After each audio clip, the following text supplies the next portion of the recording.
There are some feelings that are just hard to put into words. That instant, powerful connection you feel with someone that seems to come out of nowhere? Well, in Turkish, they have a name for it. Tren uyumu. It's this deep, mysterious chemistry that people feel, but almost nobody can quite explain. And someone from our source material put it perfectly. They said, it's that feeling that makes you do things you swore you never would. Wow. That poll can be absolutely amazing, but you can already feel a hint of danger in there, right? So what is this thing? All right, let's dive in. Section 1. A mysterious force. What does this phrase, which literally means skin harmony, really get at? So the dictionary definition is pretty straightforward. Ten uyumu is sexual chemistry. It's the Turkish term for this profound, often inexplicable physical and energetic connection between two people. But honestly, that clinical definition doesn't even begin to scratch the surface. When you actually ask people what it feels like, you get this incredible range of answers. For some, it's a magnetic pull. For others, it's the body's version of love.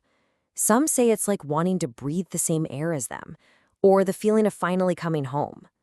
You'll hear people describe it as a click, like a key sliding perfectly into a lock. And then there's the other side, a dangerous addiction.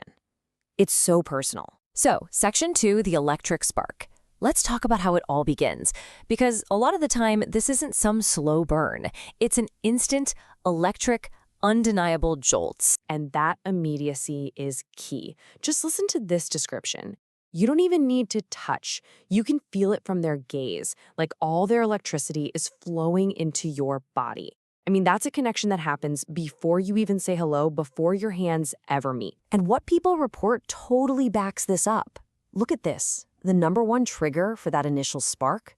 The first glance, by a long shot.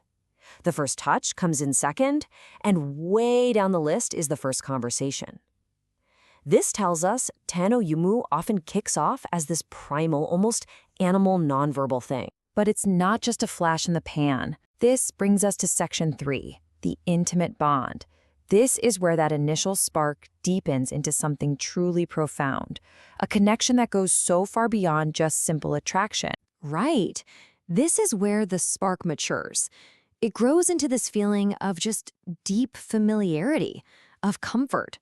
It's less like a firework and more like a warm, steady fireplace. And this familiarity can be so intense that it feels like you're recognizing a part of yourself. As one person put it, when you touch the person, it's as if you're touching yourself. Their skin feels so familiar. It's like you've known it forever. Just imagine that. No sense of strangeness at all. Just a feeling of coming home. So how does this bond actually show up in everyday life? Well, people get really specific. They say their partner's natural scent is just intoxicating. Someone even said their partner's sweat is endearing. Can you believe that? It's this constant need to be touching. It's when being crammed into a tiny bed feels cozier than a king size. You just find every part of them perfect. And it makes you love them, sometimes, for no logical reason at all. This all sounds incredible, right? Like something out of a movie, but here's where things get really complicated. Section 4, a blessing or a curse. Because a force this powerful, it can definitely cut both ways. And this is the core conflict. On one side, you have people calling it a lutuf, a blessing. They say it's the glue that holds everything together, the very foundation of a great partnership. It's why love feels complete.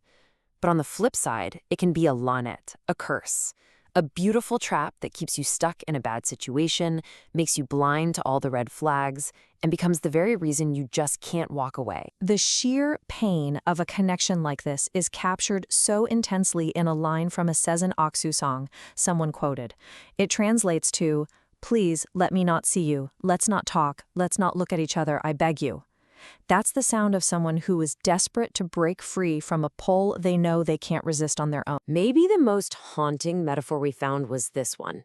Someone said this kind of chemistry is why you keep going back to the furrier shop like a fox.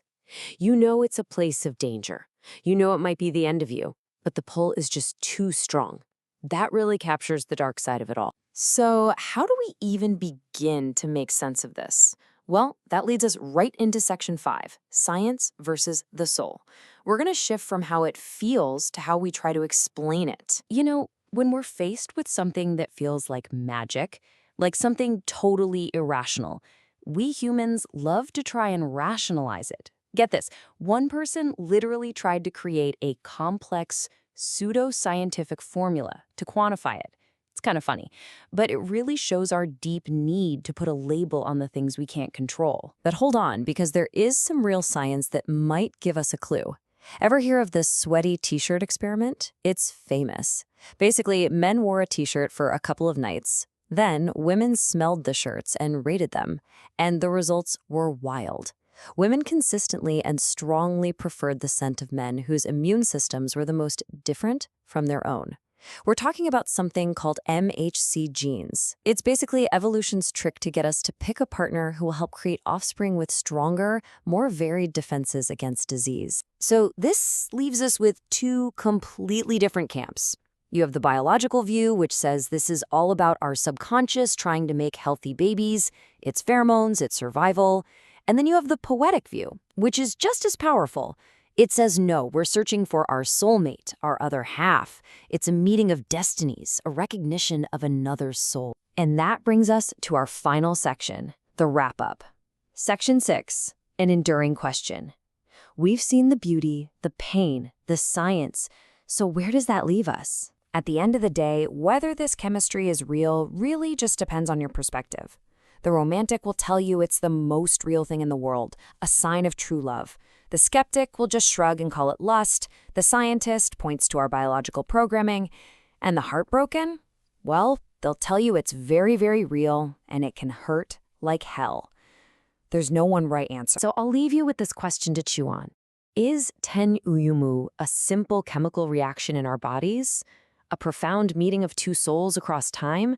Or is it maybe the most beautiful and the most dangerous illusion we've ever created? You know what? I think I'll let one last description from our source have the final word because it just captures the magic of it all so perfectly.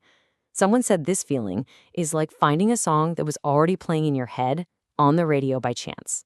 A perfect, unexplainable, and beautiful moment of pure recognition.